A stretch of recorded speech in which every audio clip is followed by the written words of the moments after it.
Guys, আবার চলে এলাম তোমাদের সামনে একটা দারুণ রেসিপি নিয়ে।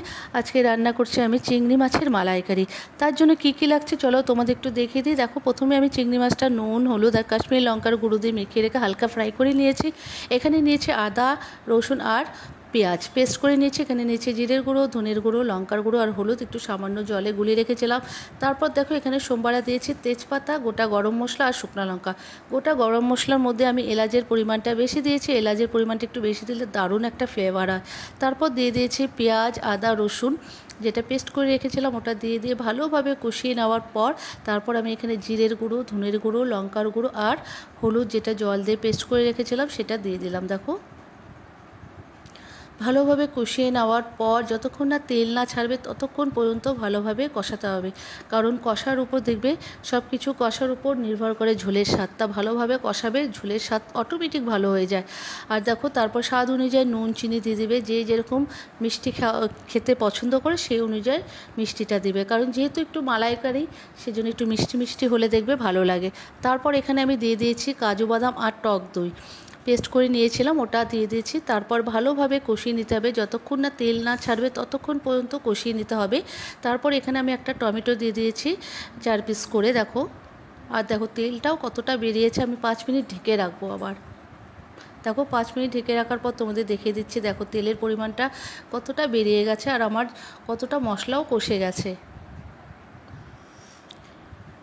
এখন আমি দিয়ে দেবো নারকেল দুধ।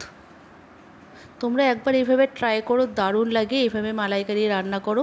আর যারা চিংড়ি মাছ খেতে ভালোবাসো তারা তো দারুণ খাবে। এইভাবে রান্না করো, প্লিজ একবার এইভাবে ট্রাই করো। আমি যেভাবে রান্না করছি, আমি অন্য রকমভাবেও চিংড়ি মাছের মালাইকারি করি, সেটাও তোমাদের সাথে এই রেসিপিটা আমি শেয়ার করবো একদিন।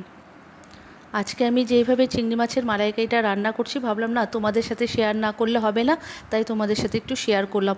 তোমরাও প্লিজ যারা ইউটিউব থেকে দেখছো তারা একটু সাবস্ক্রাইব করো, যারা ফেসবুক থেকে দেখছো তারা লাইক, শেয়ার, একটু কমেন্ট করো আর একটু শেয়ার করে অন্য লোককে একটু দেখার এই সুযোগ করে দাও প্লিজ।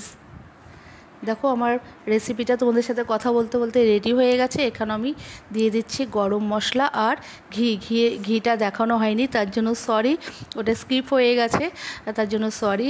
আমি ঘিটা 1 চামচ ঘি দিয়ে দিয়েছি। তোমরা ঘি আর গরম মশলা দিয়ে 5 মিনিট ঢেকে রাখবে।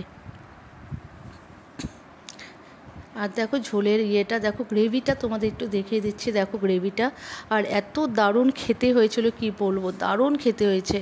মানে সত্যি আমি নিজের রান্না খেয়ে নিজেই প্রশংসা করছি নিজের রান্না খেয়ে।